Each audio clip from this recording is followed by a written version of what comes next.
if you've ever found yourself in a situation where you've pushed a commit to a remote repository and then wanted to change that commit after you've pushed, you'll quickly discover that a interactive rebase won't allow you to merge your new commit with the first commit that you've pushed into the remote branch. So what can you do in that case?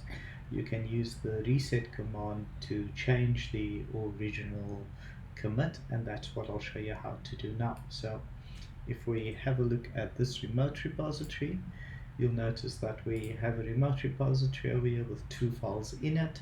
It has one single commit in it that has a commit ID of D7AE, and we can go ahead and copy the address to this remote repository and then clone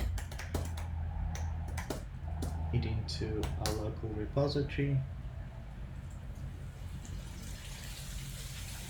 Okay, so if we now have a look, we've got the two files over there, and we can simulate a change by editing the first file.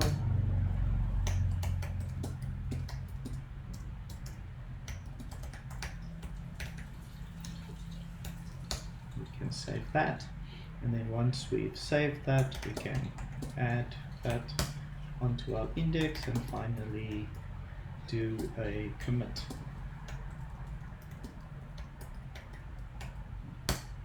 Okay, so if we have a look at the status now, you can see that we are one commit ahead of our remote branch, and if I run a git log one line, you can see the original D7 commit is still the head of our remote branch, but we've got this new second commit, the 987 commit, that is now the head of my local repository.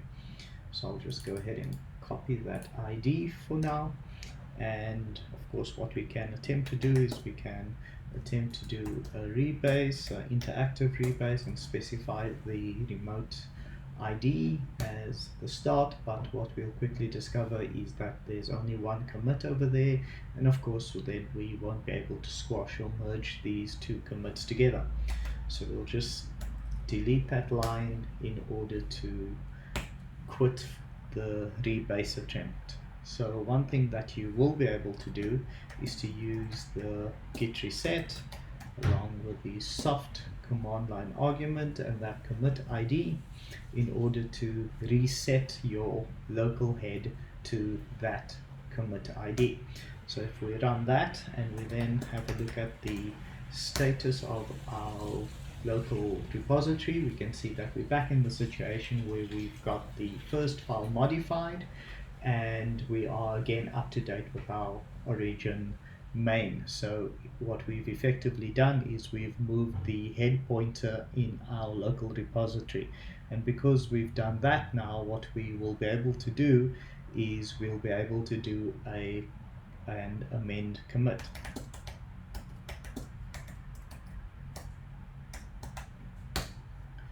And of course if we want to, we could change this commit message.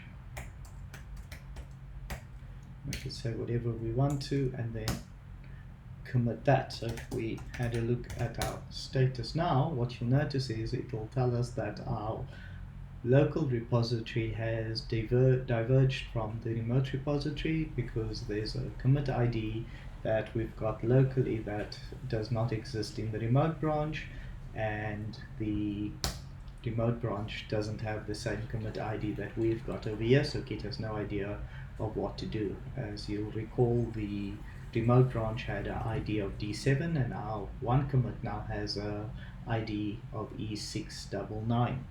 Okay, so the last step that we need to do is we need to push this change that we've made locally, we need to push that to the remote. So of course if we just try and push it, then it will fail because Git has no idea how to reconcile our one commit here with the one commit that exists on our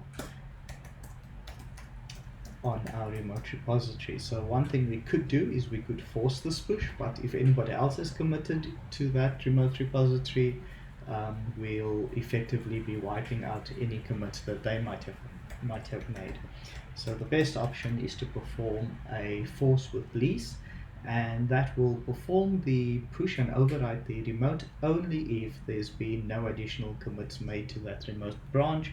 So this is the safest way to accomplish that. So if we run that command,